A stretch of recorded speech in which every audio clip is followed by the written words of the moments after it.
Salutations chaleureuses, cher panda, j'espère que tu vas très bien. Aujourd'hui, je souhaitais, avant de commencer ce podcast, te remercier pour ton écoute, cela me fait beaucoup plaisir. Je suis Mathéo et avant de commencer, je tiens à vous rappeler que si vous souhaitez faire un don ponctuel ou régulier, le lien est en description. Et si vous voulez papoter avec moi, n'hésitez pas à cliquer sur le lien également en description. Aujourd'hui, nous allons explorer ensemble les paraboles de Jésus dans la Bible. Cette histoire fascinante sont bien plus que de simples récits. Elles sont des fenêtres ouvertes sur les vérités spirituelles, profondes et intemporelles. Préparez-vous à un voyage captivant à travers ces enseignements divins. Imaginez-vous assis au pied d'une colline en Galilée, entouré d'une foule suspendue aux lèvres d'un homme dont les paroles résonnent avec une sagesse infinie. Cet homme, c'est Jésus. Et ses paraboles sont comme des éclats de lumière qui percent l'obscurité de notre compréhension humaine. Elles sont à la fois simples et profondes, accessibles et mystérieuses.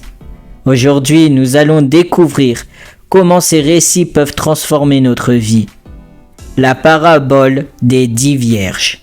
Commençons par la parabole des 10 vierges, que l'on trouve dans l'évangile selon Matthieu 25.13.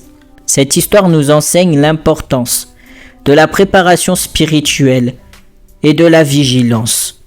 Dans cette parabole, 10 jeunes filles attendent l'arrivée de l'époux pour participer à la fête de mariage. 5 d'entre elles sont prévoyantes et apportent suffisamment d'huile pour leurs lampes, tandis que les 5 autres ne le font pas. Lorsque l'époux arrive enfin, seules les vierges prévoyantes peuvent entrer dans la fête. Cette parabole nous rappelle que nous devons toujours être prêts pour le retour du Christ. Elle nous invite à entretenir notre foi et notre relation avec Dieu quotidiennement. La parabole du trésor caché et de la perle. Passons maintenant à 2 paraboles courtes mais puissantes. Le trésor caché et la perle du grand prix. Matthieu 13.44-46. Dans ces récits, Jésus compare le royaume des cieux à un trésor caché dans un champ et à une perle précieuse. Dans chaque cas, celui qui découvre le trésor ou la perle vend tout ce qu'il possède pour l'acquérir. Ces paraboles illustrent la valeur inestimable du royaume des cieux. Elles nous enseignent que rien dans ce monde ne peut se comparer à la joie et à la paix que procure une vie en communion avec Dieu. La parabole du semeur. La parabole du semeur, Matthieu 13.1-23, est l'une des plus connues. Jésus décrit un semeur qui sème des graines sur différents types de sols, le long du chemin, sur un sol rocailleux, parmi les épines et sur une bonne terre. Chaque type de sol représente une manière différente dont les gens reçoivent la parole de Dieu. Cette parabole nous pousse à réfléchir sur notre propre cœur. Sommes-nous ouverts à recevoir la parole de Dieu? Sommes-nous comme le bon sol qui permet à la graine de croître et de porter du fruit? La parabole de la mauvaise herbe. Enfin, examinons la parabole de la mauvaise herbe. Matthieu 13.24-30.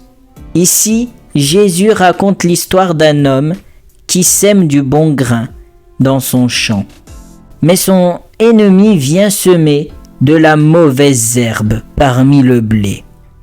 Les serviteurs veulent arracher les mauvaises herbes immédiatement, mais le maître leur dit d'attendre jusqu'à la moisson pour séparer le bon grain des mauvaises herbes.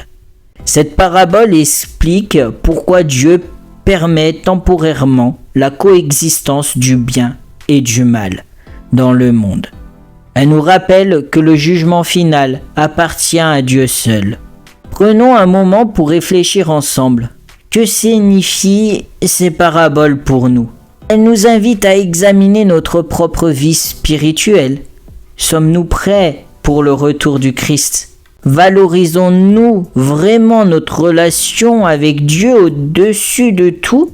Comment recevons-nous sa parole? Et enfin, comment vivons-nous au milieu du bien et du mal dans ce monde? N'hésite pas à répondre à toutes ces questions en commentaire.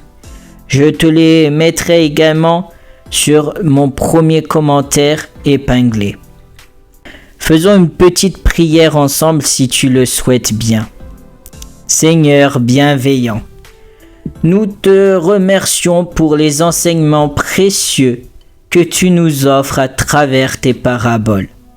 Aide-nous à offrir nos cœurs pour recevoir ta parole avec foi et compréhension.